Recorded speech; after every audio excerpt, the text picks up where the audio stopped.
Hello everyone, मैं संतोष कुमार आपका welcome करता हूं संतोष कुमार राही मैथमेटिक्स में। जैसा कि परसेंटेज का 4 क्लास हो गई है, आज 5वां क्लास होगी। तो आज पहला सवाल देखते हैं। चलिए, पहली सवाल है, किसी नगर की जनसंख्या में वार्षिक रूप से 2.5% की वृद्धि होती है तथा स्थानांतरण के कारण 0.5% की कमी हो जाती है। तथा 2 वर्ष बाद जो है इस उसकी जनसंख्या में जो है ना कितना का वृद्धि होगा। तो ये सवाल अपना मेंस का है, कीजिए। तो देखते हैं इसको सिंपल में कैसे बनाएंगे। तो 2.5% की वृद्धि हुई पहली वर्ष में, 2.5%, और उसी वर्ष 0.5% कम गया, मतलब वहाँ का जनसंख्या जो है स्थानांतरण हो गया 0.5%। तो पहली वर्ष में जो हुआ टोटली उस नगर की जनसंख्या में 2% का वृद्धि हुआ। टोटल 2.5% की वृद्धि हो रहा था, 0.5% वहाँ से जा रहा था। तो टोटली वृद्धि जो होगी 2% की होगी। ठीक है, ये पहली वर्ष का वृद्धि। इसी तरह दूसरा वर्ष भी वही होगा, 2.5% बढ़ेगा, 0.5% स्थानांतरण कारण चला जाएगा, तो टोटली वृद्धि यहाँ से भी 2%। तो पहला वर्ष भी टोटली 2% का वृद्धि हुआ, दूसरा वर्ष भी टोटली 2% का वृद्धि हुआ। तो कहता है कि 2 वर्ष बाद उसका वहाँ कितना परसेंट की वृद्धि होगी। ये हम जोड़ते सक्सेसिव जो लगा देंगे, ये पता है कि 2 जैसे किसी संख्या में 1% की वृद्धि होती है, फिर आगे चल के 2% की वृद्धि होती है। तो दो बार जब वृद्धि होती है इसके लिए करते हैं a plus B plus A गुना ए बाई, इसी पर डाल देंगे। ए की जगह भी 2, बी की जगह भी 2, 2 प्लस 2 प्लस 2 गुना 2 बटा 100 ए में 4 प्लस 0.04 4.04% की फाइनल वृद्धि होगी 2 वर्ष में। फिर से देखते हैं, जनसंख्या में 2% की वृद्धि होगी, ठीक है, और 0.5% जनसंख्या वहाँ से चला जाएगा, टोटली वृद्धि कितना होगी 2%, पहला वर्ष। दूसरा वर्ष में भी वही बात, तो कहता है 2 वर्ष बाद कितना होगा। तो सक्सेसिव में जानते हैं, यदि पहला बार 2 बढ़ा, दूसरी बार भी 2 बढ़ा, तो कुल कितना बढ़ेगा 2 प्लस 2 प्लस 2 गुना 2 बटा 100। या पहला क्लास में इसको ऐसे ही बताया हम, ऐसे करने के लिए 102 बटा 100 102 बटा 100 इस पर भी बन जाएगा। चलिए अगला सवाल देखते। चलिए, कहता पहला या दूसरा क्वेश्चन, 2 प्रत्याशी के बीच चुनाव होती है जिसमें 60% मत प्राप्त कर एक प्रत्याशी 14,600 वोट से जीत जाता है। तो कहता है जीतने वाली प्रत्याशी को कितना वोट मिला। ठीक है, तो इसको सिंपल में देखते हैं, जीतने वाला इधर हारने वाला का लेते हैं। कुल वोट का यदि 60% जीतने वाला को मिला तो हारने वाला को कितना मिलेगी 40%। तो कहता है कि कितना वोट से जीता 14,600 से। यहाँ कितना से जीत रहा है, हम बोलेंगे इससे कि 20% अधिक। यहाँ बोलते हैं 20%, 20% यहाँ जीत रही है, यहाँ कितना बोलते हैं 14,600। 20% का मान हो गया 14,600। हमको निकालना है कितना, पहले टोटल वोट निकाल लेते हैं। 100% इक्वल टू कितना हो जाएगा 14,600 बटे 20 गुना 100, इतना, मतलब टोटल वोट यदि पड़ा 14,600 गुना 5, ये टोटल वोट पड़ी। ठीक है, तो पूछता है जीतने वाला को कितना मिला था। जीतने वाला को कितना मिला था 60%, इसका निकाल देंगे 14,600 गुना 5 गुना 60 बटा 100 0 0 0 0 खत्म हो जाएगी। 146 गुना 5 गुना 60 और 30 3 से गुना कर देंगे। 3 से 18 काट बाकी 1 चौथिया 42 है 43 43,800 वोल्ट जीतने वाला अपने। या इसको थोड़ा यहाँ लंबा कर दिए, 20 वाट कर सकते थे, बोल देते हैं कि 20% का वैल्यू हमारे पास दिया था 14,600, जीतने वाला को मिला था 60%। तो 60% का वैल्यू यदि निकालते हैं तो दोनों साइड 3 से मल्टीप्लाई कर देंगे। 0 0 3 से 18 चौथिया 42 है 43,800 वोल्ट जीतने वाला को मिला। समझ में आ गई होगी। अगला देखते हैं। ये सवाल है आपका, एक बल्लेबाज ने 10 रन बनाया तथा जिसमें 3 चौका और 8 छक्का सम्मिलित है। कहते खिलाड़ी के द्वारा जो है कुल रन के योग का कितने प्रतिशत रन जो है दोनों विकेट के बीच दौड़कर पूरा किया गया। तो टोटल रन जो है 110 है। चौका प्लस छक्का द्वारा जो इसको रन मिला। चौका कितना हमारा 3 है, 3 गुना 4 रन प्लस छक्का कितना हमारा 8 हो, 8 गुना 6 ये हो गई 12, ये हो गया 48। कितनी 60 रन जो हमारा है चौका और छक्का मिला के हमारा है। टोटल रन जो है उसके पास ऑब्टेन किया 110, जिसमें चौका और छक्का मिलके 60 रन है। इट मीन्स ये हो गया विकेट के बीच जो वो दौड़ के रन पूरा किया वो इतना माइनस इतना, मतलब 50 रन जो है वो विकेट के बीच दौड़ के पूरा किया। तो परसेंटेज जब निकालना है तो 50 गुना 100 टोटल परसेंटेज हम ये जो है रन इसके पास 110 ये हो गया 500 बटे 11 जब 44 हो गई 6 0 11 बचे 55 हो गई 5 बटे 11। इतना परसेंट रन जो है वो दोनों विकेट के बीच दौड़ के पूरा किया। चलिए अगला सवाल देखते हैं। चलिए आपका ये सवाल है, एक व्यक्ति अपनी आय का 75% खर्च कर देता है। उसके बाद कहता है उसकी आय में 20% की वृद्धि हो रही है, तो वह अपना खर्च भी 10% बढ़ा देता है। तो फाइनली पूछता है उसकी बचत जो है वो कितना परसेंट बढ़ गया है। सिंपल इन सवाल को देखते हैं। यहाँ इनकम लिखते हैं, एक्सपेंडिचर लिखते हैं और सेविंग लिखते हैं। इसका इनकम को मान लेते हैं 100 रुपया है, ठीक है। 75% खर्च कर दिया, लेकिन 75 रुपया वो खर्च कर दिया, उसके पास जो बचेगा वो 25 रुपया बचेगा। कहता उसकी आय में 20% की वृद्धि होती है। तो 100 रुपया था, उसकी आय हो गई 120 रुपया। तो ये बोला उसका जो खर्च पहले था वो 10% बढ़ा देता है। इसका खर्च जो था पहले था 75 रुपया, 10% बढ़ा दिया 110 बचे 100, ठीक है। 25 दिए 75, 25 चौका 100 की 2 से काट देते हैं, 2 बार में 55 ये हो गई। 3 बचे 15 5, 3 बचे 15 16 2 82.5। इसमें जब 10% की वृद्धि हो गई ये हो गया 82.5 रुपये। अब देखते हैं, अब इनकम इसकी 120 है, 82.5 रुपया ये खर्च कर रहा है, तो बचेगा इसको कितना, इसमें से इसको माइनस कर देंगे तो ये बच जाएगी हमको 37.50 7 2 9,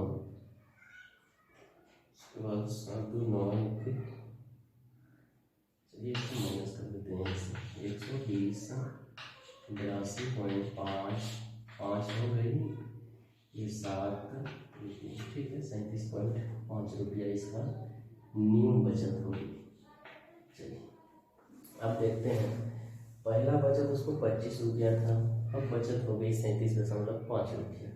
तो कितना का वृद्धि हो गई, तो बोलेंगे 12.5 रुपया यहाँ से बढ़ गया, तो 75 ये वृद्धि 75% ये भी निकलेगी। बचत बढ़ी कितना, 25 से 37.5 हो गई, तो 12.5 बट्टे कहाँ से होगी, यहाँ से 25 गुना 100, ये वहाँ से 0 2 बार में कट जाएगी, 2 से 50 बार, तो उसकी जो बचत हो गई वो 50% बढ़ गई। कैसे देखते हैं इसको, 100 रुपया इनकम था, 75 खर्च कर रहा था तो बच रहा था 25 रुपया, इनकम 20% बढ़ गई तो 120। वो कहा कि वो एक्सपेंडिचर जो था वो भी 10% बढ़ा दिया था। एक्सपेंडिचर पहले 75 था तो उसमें 10% बढ़ा दिया तो एक्सपेंडिचर हो गया 82.5 रुपया। तो 120 रुपया अब कमा रहा है, 82.5 रुपया खर्च कर रहा है, तो बचा कितना उसके पास, 37.5 रुपया। तो कहता सेविंग कितना बढ़ गई, सेविंग पहले 25 रुपया थी, अब बढ़ के 37.5 रुपया होगी। कितना बढ़ गई, तो बोलेंगे 12.5 रुपया बढ़ गई, 12.5 बट्टे 25 गुना 50% बढ़ गया। चलिए अगला सवाल देखते हैं। चलिए अगला सवाल है, एक छोटा सा सवाल देखते हैं इसमें है कुछ नहीं। कहता है एक व्यक्ति अपनी आय का 15% खर्च कर देता है। कहता है यदि उसका खर्च 75 रुपया हो तो उसका इनकम कितना होगा। छोटा सवाल लिख लीजिए, यहाँ बोल रहे हैं उसका खर्च 15% है और यहाँ उसका जेन्युइन में बता रहे हैं 75 रुपया।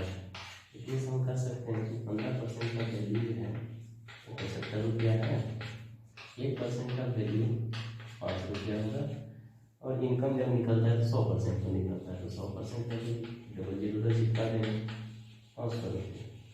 ये हो गई उनकी। एक छोटा सवाल लिए, अगला सवाल देखते हैं। चलिए ये अगला सवाल है, एक प्रत्याशी किसी परीक्षा में 20% अंक प्राप्त किया और 30 अंक से फेल हो गई। कहता एक दूसरा प्रत्याशी जो है वो 32% अंक प्राप्त किया, लेकिन जो पास होना था उससे वो 42 अंक अधिक लाया है।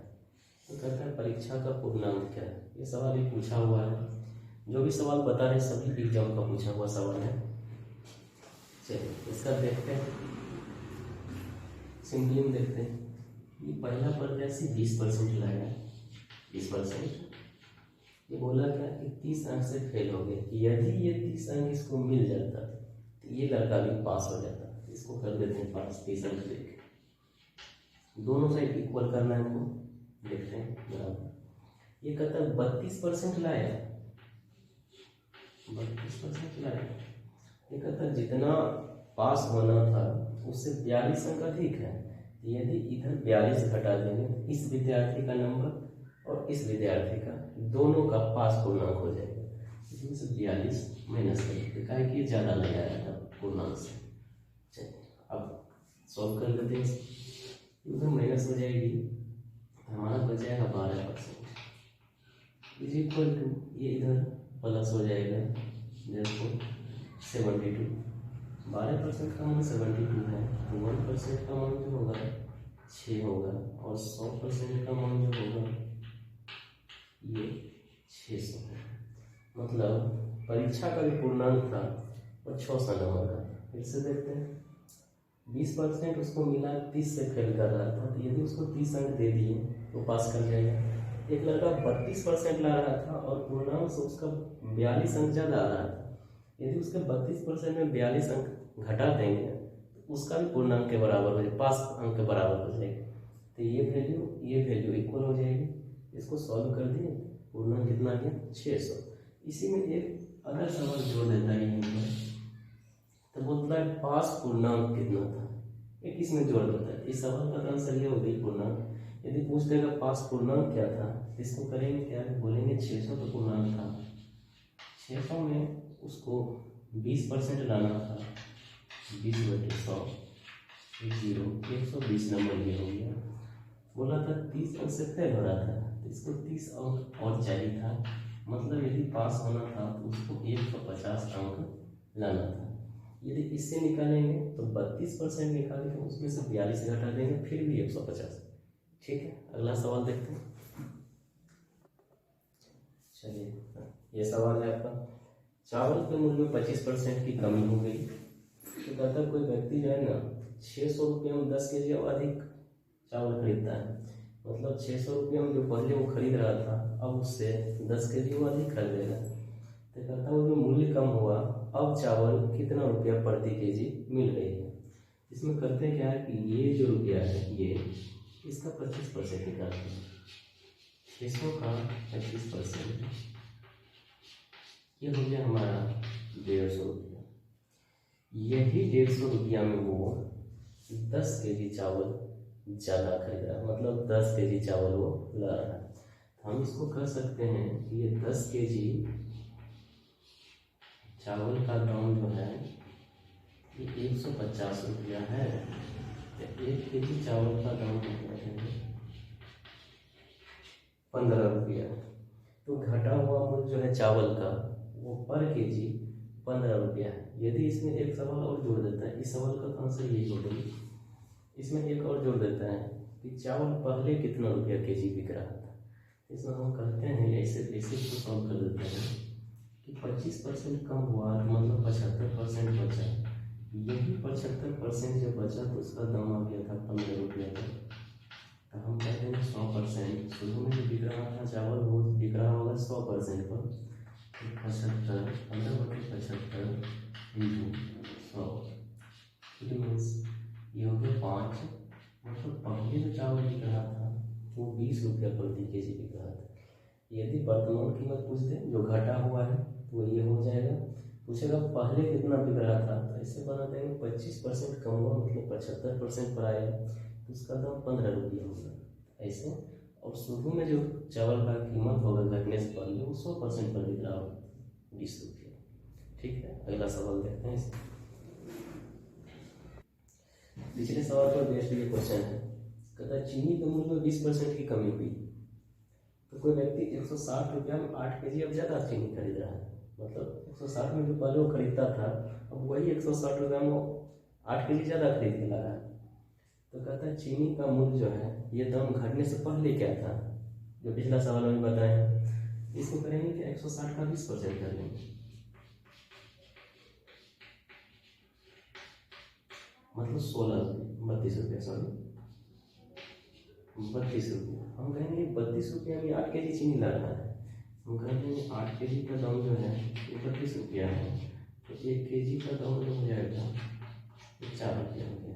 ठीक, ये वर्तमान में 1 kg का दाम 4 रुपया है। ये पूछ रहा है ये घटने से पहले जो है इसका मूल्य क्या था। तो घटने से पहले ये 100% पर बिक रहा होगा, तो 20% घटा तो 80%, और 80% का वैल्यू पर केजी पर 4 रुपया आ रहा है।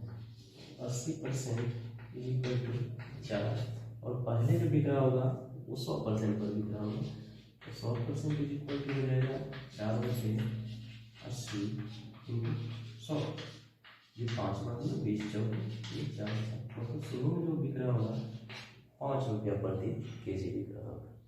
एक दो सवाल और देखते हैं। चलिए हो गया था। ग्लिसरीन के 50 लीटर नमूने में 20% अशुद्धि है तथा इसमें कितना शुद्ध ग्लिसरीन मिलाया जाए अशुद्धि की प्रतिशतता 5% हो। ठीक है, तो इसको या तो हम शुद्धता से बना लेंगे या अशुद्धता से, दोनों से ये सवाल बनेगा। लेकिन यदि शुद्धता से बनाएंगे तो एलिगेशन में तीनों जगह शुद्धता रखेंगे, और शुद्धता से बनाएंगे तो तीनों जगह अशुद्धता रखेंगे। हम अशुद्धता से इसको सॉल्व कर देते हैं। तो शुरू में ये था अशुद्ध जो था वो 20%, उसके बाद करता है इसमें कितना शुद्ध मिलाया जाए। शुद्ध में अशुद्ध नहीं होगा, इट मीन्स वो 0 होगी। अगर था फाइनली में जो अशुद्धता है 5%, 5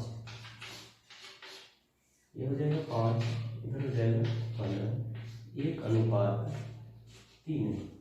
ये कहता शुरू में 50 लीटर थी, हम यहाँ 50 लीटर देख लेते हैं, यहाँ x लिख लेते हैं। इसको सॉल्व कैसे करते हैं, 50/1 = x/3। x का मान हो जाएगा 150, मतलब 150